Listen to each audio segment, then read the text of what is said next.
There's always a stunt involving an airplane. But guess what? Today I can reveal that Meghan Markle's fakery with British Airways has just been exposed. To that very shortly. Meghan tried to kind of hide this debacle that was Geneva by going, oh, look at our anniversary. Look how wonderful this is. Prince Harry moved from partner to manservant in his relationship with Meghan Markle. It's their 8th wedding anniversary today, posted by Meghan on Instagram. I thought it was extraordinary. I mean, there's this sort of copious selection of, very compelling photographs of that wedding, never seen before. Meghan Markle has just had a date night with a Finnish man who has been accused of both sexual harassment and racism. Be honest with me. The moment you saw that card on Meghan's Instagram, you knew something was off. Your gut said no. Well, your gut was right. The receipts came out within hours. And the part nobody's talking about. Harry himself didn't say a single word all week. Meghan had this post about she was so excited, and she had this card because British Airways gave me this happy anniversary card, and everyone in the crew signed it. They just love me so much, and they're so happy for us. Picture the scene. Meghan Markle has just landed home from one of the worst public appearances of her career. She needs a win, something soft and sweet to flood the timeline and push the disaster out of the headlines. And on the evening of her 8th wedding anniversary, she thinks she's found it. She posts to Instagram a handwritten card, cream paper, looping signatures across both sides, a little Union Jack emoji in her caption. Thanks to this amazing flight crew for all the love yesterday, she tags British Airways. The lighting is soft. The framing is magazine perfect. She leaks to People magazine, her propagandists at People magazine, that this was the crew, the British Airways crew. And she was just so touched that they loved her so much. Here's the article. Meghan Markle was moved by the kindness of a British Airways flight crew who helped ring in her wedding anniversary with Prince Harry. The Duke and Duchess of Sussex marked 8 years of marriage on Tuesday and shared a glimpse of the heartfelt gesture she received while travelling home from Geneva, Switzerland the day before. Posting to her Instagram stories, Meghan revealed a handwritten note from the British Airways flight crew thanking them publicly for helping make the occasion special. Thanks to this amazing flight crew for all the love yesterday. Appreciate all your memories and kind words, she wrote, tagging a British Airways. Within hours, like clockwork, People magazine has the exclusive. The article claims the entire crew personally came up to her one by one to share where they were on her wedding day. They wrote her a card. They gave the children British candies. They presented Harry and Meghan with champagne. A source close to the Duchess says she was, quote, truly so touched. You know who that source is, don't you? Of course you do. And throughout this entire performance, Harry himself didn't post a single word, not one. Alongside a Union Jack emoji, the card read, Dearest Harry and Meghan, wishing you a wonderful wedding anniversary with love, the whole British Airways family. Covered with signatures and personal notes, it was also marked BA269 and dated May the 18th. A source close to the Duchess of Sussex, this is how much she wants people to know about this card, right? Tells People, Meghan's flight crew was so lovely. On her way back from Geneva, they all came to say happy anniversary and shared their memories of where they were on the day. I thought Meghan thought the whole thing was horrible. The crew's gesture also included treats for the couple's children. They wrote Harry and Meghan a card and gave them a bottle of champagne and British candies for Harry and the kids, the source adds. It was very special and so appreciated by Meghan, who wanted to publicly thank them. She was truly so touched. Hold on to that, because it might end up being the biggest part of the whole story, because the moment one royal commentator clicked a single link on British Airways' actual website, the whole fairy tale collapsed in real time. This is the part where you might want to laugh or cry, possibly both. British Airways has a published anniversary service. It's on their website. It's been there for years. When you book a flight, you can add a complimentary personalized message for your partner. You can let the flight attendants know it's your anniversary when you board. The crew often present couples with a complimentary bottle of bubbly and a signed crew card. It's a customer service feature. Anyone flying business class on their anniversary can request exactly what Meghan received and pretend it was a spontaneous outpouring of adoration from total strangers. When booking, this is on BA, you can add a complimentary personalised message for your partner. Let the flight attendants know it is your anniversary when you board, especially if you are celebrating a major milestone like a 10th or 25th anniversary. It is up to the crew's discretion, but they often present couples with a complimentary bottle of bubble and a signed crew card. But the BA policy page has music, one more devastating line buried in it. British Airways does not centrally arrange standalone cards. Music. They recommend passengers bring their own card on board and hand it to a crew member. Let that sit for a second. The official guidance is that you bring the card yourself, you hand it to the crew, they sign, music, it, then you take it home and call it a gift from them. So look at this. Tash revealed, wait, what? Meghan arranged an anniversary card to be given to her on her flight. She pre-ordered and then gave the exclusive to People magazine. And then Tash delivered the receipts. Look at this. And we're going to read through this together because Meghan's just been well and truly rumbled. Because nothing says authentic surprise like pre-arranging the surprise yourself. It's the equivalent of walking into a restaurant on your birthday after calling ahead to request the candles and the cake, music, then posting on social media that complete strangers were so moved by your presence, they sang to you. Since BA does not centrally arrange standalone cards, it is best to bring your own special card on board if you hand it to a crew member. I cannot believe it. When I saw it, I just thought, I don't believe this for a second because she is well known amongst BA to be the worst passenger. She has a terrible reputation, and people can go back to my old video where I revealed all of this detail about how much she is hated on British Airways flights. And do you remember what a British Airways whistleblower told royal journalists years ago? That Meghan was widely regarded as one of the worst passengers ever to fly the airline. Rude to crew, constantly demanding upgrades to first music class. That reputation existed before she ever met Harry. That's despite the fact, and you might remember actually because it's one of my most watched YouTube videos. Look at this from the past. My British Airways whistleblowers had revealed that she is one of the worst passengers to ever travel on their airline. She was rude to the air hostesses. She tried to get upgrades. That was before she met Prince Harry. And she refused to even look after Archie on the flight. And he was crying for a long time before the nannies got involved. Now picture that same passenger being publicly celebrated as the crew's favorite person of the year. The math doesn't even pretend to work.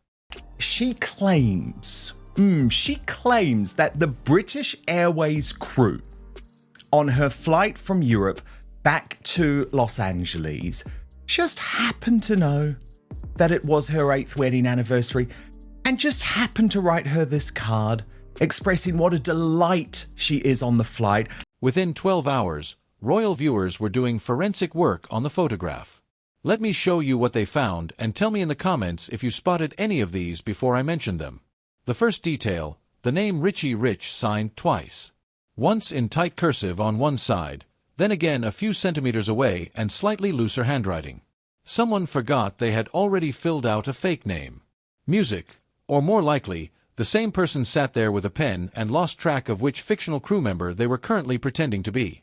And Toomey on Twitter, she managed to spot that Richie Rich was so used to these cards going round, he's even put his signature on there twice. So obviously there are cards that just get passed around, honestly, and then they all sign it. But yeah, I think that's a little message from the crew. The second detail was the math. Viewers counted the signatures. They reached 18. A retired flight attendant in the comments confirmed what aviation enthusiasts already knew. British Airways long-haul crews max out at 16 members. The card had more signatures than were physically possible on the flight.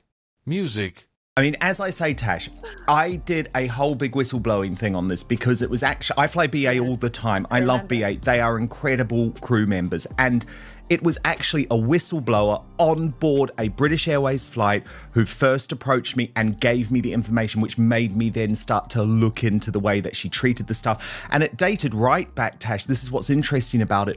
Before she was with Harry, she had a reputation then because she used to do that thing where she would demand upgrades to first, even sometimes when they weren't available. Multiple commenters with handwriting analysis experience pointed out that the lowercase music T's, the Y's, and the RS were formed identically across what were supposed to be different people's signatures. Only the pen pressure varied. One single person had pressed harder on some lines to create the illusion of different writers. And then the omission, no British Airways letterhead. Official corporate, music. Correspondence uses branded stationery. This was a blank greeting card and not a single signature identified anyone by their role. No purser, no cabin service manager, no captain.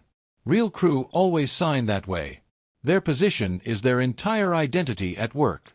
A real crew working a 10-hour flight to Los Angeles would never have time to write 18 heartfelt notes mid-service. They'd be running drinks. They'd be handling meals. They would not be performing calligraphy for a passenger in seat 1A.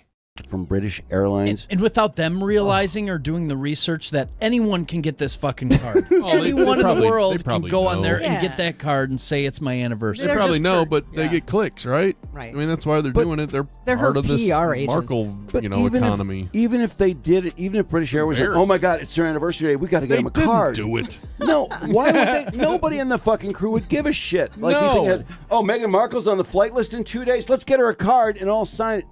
That's ridiculous. No, they'd be in the background saying, let's pee in her champagne because this wipe the girl card of my sucks. butt. Yeah. So, boy, what a fail that anniversary was. Oh, what a fail. And how tragic. I mean, 8th anniversary, such a huge anniversary. Oh, my God. All I know, this why? posting. Yeah, why are they going over the top for the 8th anniversary? Oh, it's because, like he said, to flood the zone, right? Do people normally make a big deal out of their 8th anniversary? No. Really? But forget the card. The small printed number on the corner exposed her biggest lie of the year. The card was clearly marked BA 269, dated May the 18th. Anyone with a phone can look up a flight number in under 5 seconds. BA 269 is London Heathrow to Los Angeles. It does not fly from Geneva. It never has. And the moment that hit the internet, you could hear the gears turning music, because what this means is enormous. Meghan did not fly directly home from Switzerland. She had a stopover at Heathrow Airport. She was physically on British soil for hours. In the country she has spent years telling the world she cannot safely return to. The woman who skipped her father-in-law's coronation procession because she said Britain was hostile to her was sitting in a Heathrow lounge a few days ago. Meghan Markle gets this card from the British Airways flight, I guess she took, because, again, she has to try to reestablish those British connections, man. So apparently somebody figured out, it might have been according to Taz, I think, that you can pay basically for British Airways to do this for you. So it's just not like super exciting. It's really kind of dumb. And why do you need to tell us this? The woman whose husband sued the British government claiming the United Kingdom was too dangerous walked through that exact same airport without a single reported incident. B. Music. Honest. Were you ever convinced by the safety story? Or did your instinct tell you the danger argument was always a convenient excuse? She didn't post a single photograph from inside Heathrow. No selfie, no coffee shot, no proof of life. She moved through the United Kingdom like a ghost, exactly the way someone who had been overstating the safety threat for years might. Then she landed in Los Angeles and posted a card celebrating the love of British strangers while carefully never mentioning she just spent half a day on British ground. So I saw the card and I thought, okay, she's definitely trying to do the strategy of flood the zone, take the attention away from Geneva. She's definitely attempting to do that thing. Do you remember she did it with an American Airlines flight attendant previously who posted this video apparently claiming Meghan was just so lovely on board? But then when I saw your big revelation rumbling her, I was like, this is the ultimate humiliation. And if you've been watching her these last few years, you already know what's coming next because she's done this exact trick before. Once you line up the receipts, the British Airways stunt stops being clever and starts being lazy. In her own Netflix documentary, Meghan told the story of fleeing the UK in March 2020.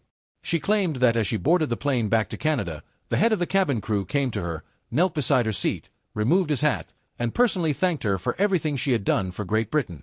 It was the emotional climax of the entire episode. There was one small problem. Male flight attendants don't wear hats.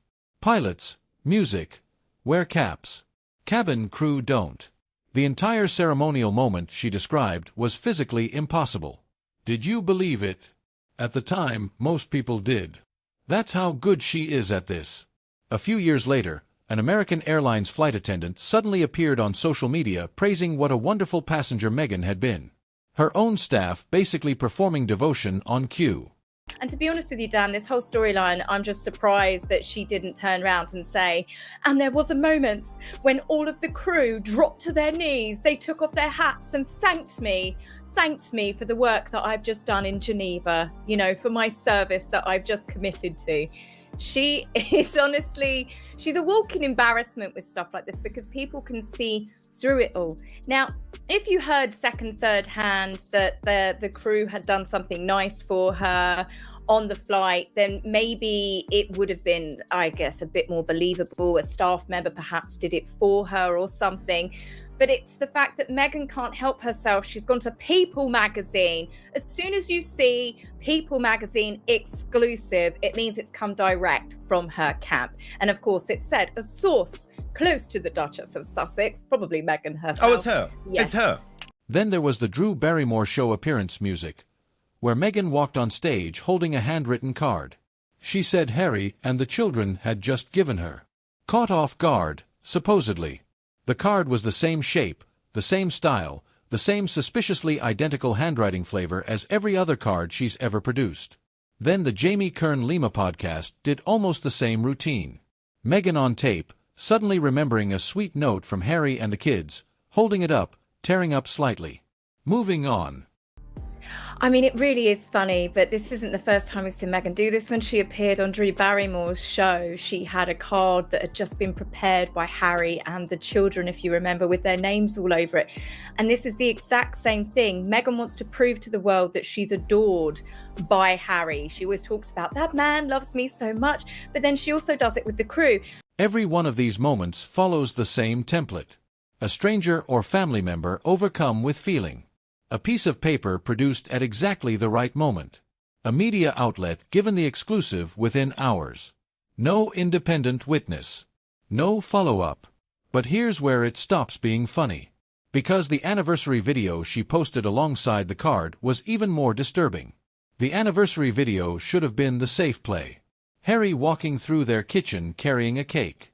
Children singing somewhere off camera. A simple sweet family moment. Watch it once and it's fine. Watch it twice and the cracks show.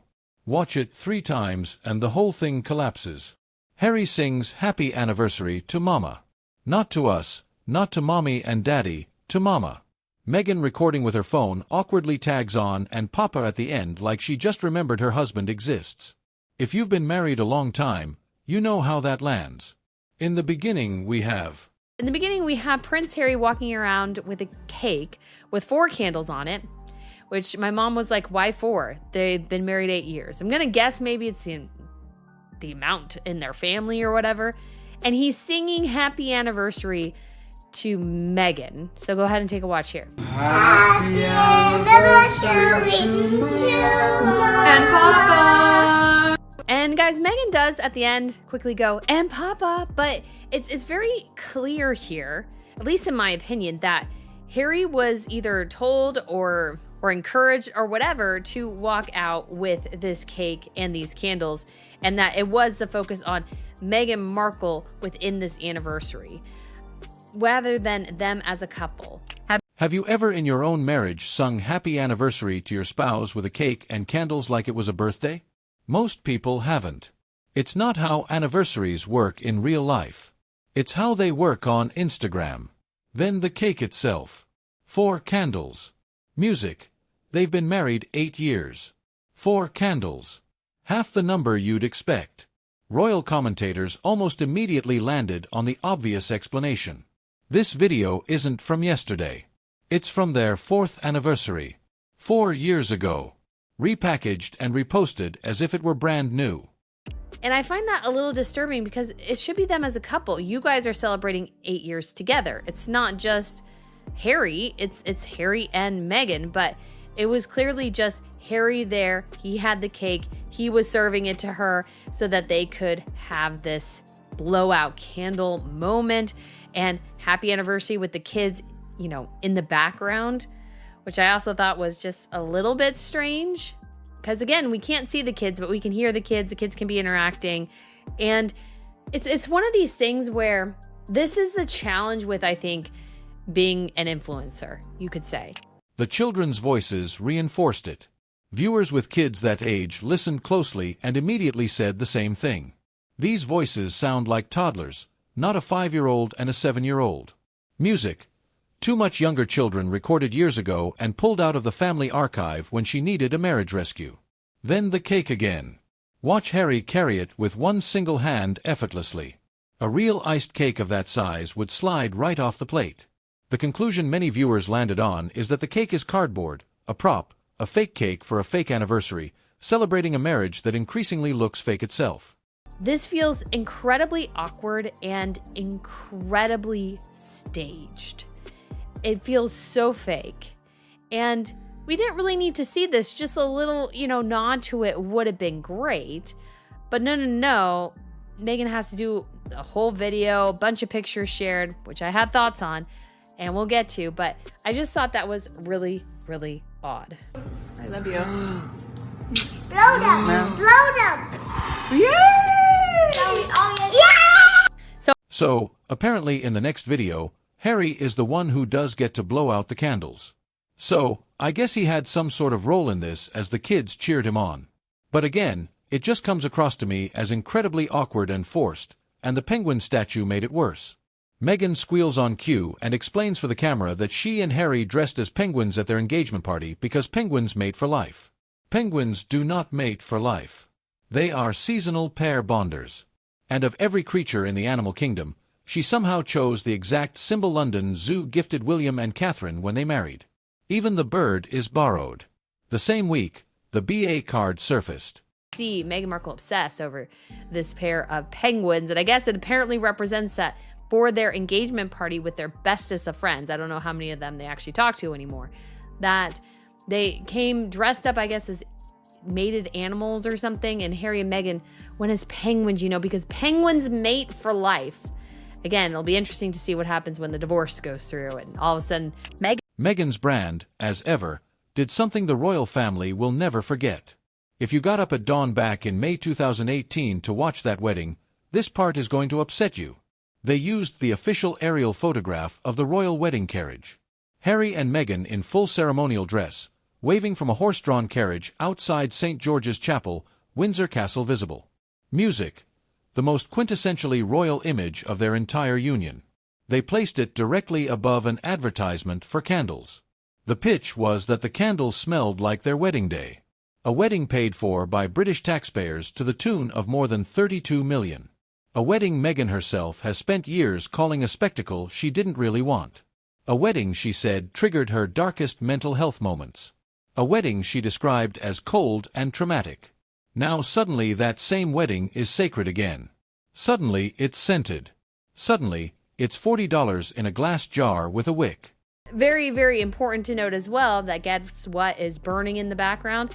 Why, it's one of Meghan Markle's candles, the one that represents their wedding date, which she is selling, and she sold on As Ever with an ad going, smell like our wedding date, because that's what people want. Again, the such idiotic thing with Meghan Markle's candles.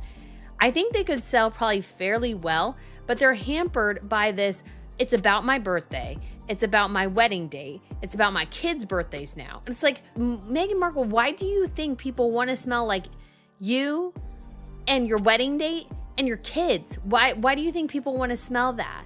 It's actually very hard to sell that way, and it's very dumb. It's not a good business plan to go, oh, smell like my kids, smell like my husband, and smell like me or whatever. It's just that's just not going to there's not a market for that. Like, what are you thinking?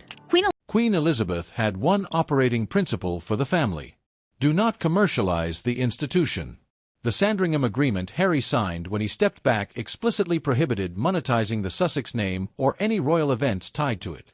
Selling candles inspired by a publicly funded royal wedding may be the cleanest, most blatant violation of that agreement to date. Music.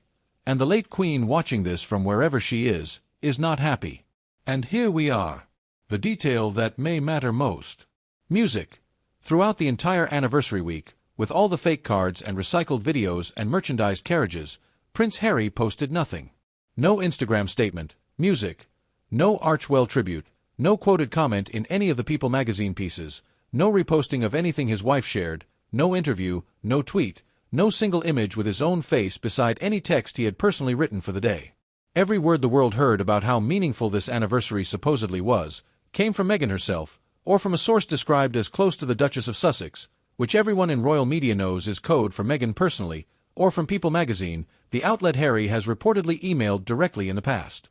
All of the accusations that Harry and Meghan have continuously bombarded the royal family with publicly for money, with the intention of turning the public against the monarchy, against the institution.